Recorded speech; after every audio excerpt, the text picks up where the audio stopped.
This question requires us to find the currents capital I1, capital I2, and capital I3. One way to solve this problem is to make use of a mesh analysis. Let there be two current meshes, I1 and I2, that are flowing. For mesh 1, we have 15 minus 10, which is 15 the voltage on the left hand side, minus the source of 10 volts on the other side. A minus operation is used because the polarity is in the opposite sense. This must be equals to I1 times 5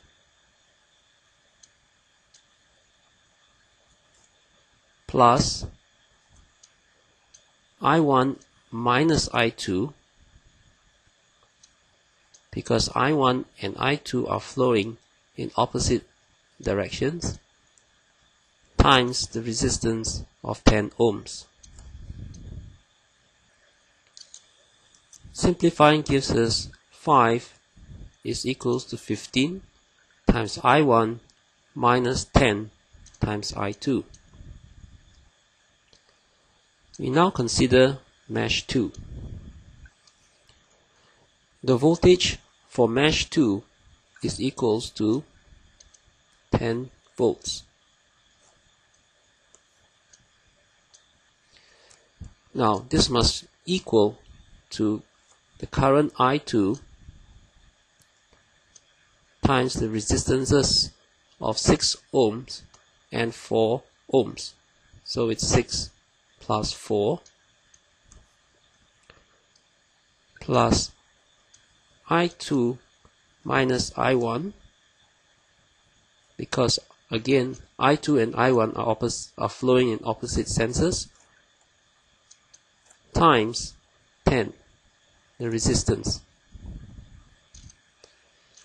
Simplifying gives us 10 volts is equals to 20 times I2 minus 10 times I1.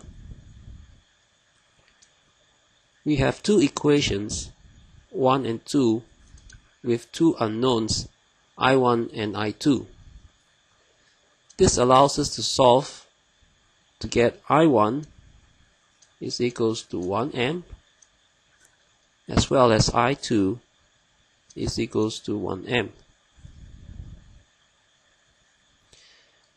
Clearly, capital I1 is equals to I1, which is hence equals to 1 amp. Similarly, capital I2 is equals to I2 equals to 1 amp.